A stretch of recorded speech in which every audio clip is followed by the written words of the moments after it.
দেশ এখন সংবিধানের অধীন নয়। এই যারা ক্ষমতায় আছে তারা জনগণের সম্মতি নিয়ে আসে নাই, বেআইনিভাবে আছে, অবৈধভাবে আছে। দেশ পরিচালিত জনগণের সম্মতিবিহীন অনির্বাচিত অবৈধ সরকার। সামরিক শাসনের সময় সংবিধান স্থগিত করা হয়। এই বারবার সংবিধানের কথা বলে ওনারা। একটি বিষয় হলো আপনাদের দৃষ্টি আকর্ষণ করছে, এটা আপনাদের বিষয়। আমি হলাম পাস পাচ্ছি। আমি জেলখানা থেকে লতে প্রথমবার পাস করেছিলাম, দ্বিতীয়বারের সময় আমার পরীক্ষার কাগজপত্র পাওয়া যায় নাই। যাই হোক, মাত্র একটি বিষয় দৃষ্টি আকর্ষণ করছে, সেটা হলো 2014 এবং 2018 সালে নির্বাচন হয়েছে।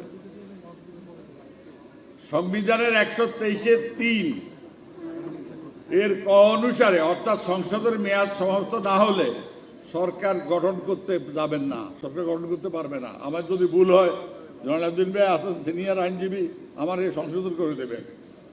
সংসদের মেয়াদ শেষ হওয়ার পূর্বে সরকার গঠন করা যাবে না। তাহলে আপনারা সরকার লঙ্ঘন করেছে। দুইবারে আপনারা সংসদের মেয়াদ শেষ হওয়ার আগে সরকার গঠন করেছে। এই অবৈধ প্রতিকারের বিরুদ্ধে সুপ্রিম কোর্ট হলো সংবিধানের কাস্টোডিয়ান, অভিভাবক। সরকার কর্তৃক সংবিধান লঙ্ঘনের প্রশ্নে স্বীয় বিবেচনায় সুমোটো স্বীয় বিবেচনায় তার এখতিয়ার প্রয়োগ করেননি। গণতন্ত্র আইনের শাসনের প্রশ্নে সুপ্রিম কোর্ট স্বীয় বিবেচনায় তার এখতিয়ার প্রয়োগ করলে বাংলাদেশ, এই রাষ্ট্রের সকল প্রতিষ্ঠান আজকে এই অবস্থার মধ্যে পড়তো না। এটা জাতির দুর্ভাগ্য।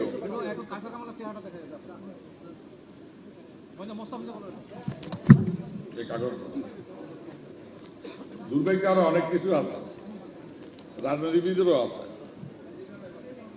বর্তমান সকল রাষ্ট্রের সকল প্রতিষ্ঠান নির্বাহী বিভাগে, মানে যেটা এক্সিকিউটিভ যেটা আছে, তিনটার মধ্যে একটা, তার অধীন। বিচার বিভাগ, আইনজীবী, লয়ার, সব এটার অধীন। খুন করে আসলে সরকারি দল হলে, মার্ডার করে আসলে মাপ। ফাঁসির আসামি জেলখানায় বিয়ে করে এবং সেখানে পোলাও বিরিয়ানি খায়, মুক্তি পায়। আর যদি আপনি 24 ধারায় যদি গ্রেপ্তার হন 420-এ, তাহলে আপনার ফাঁসির অর্ডার হবে।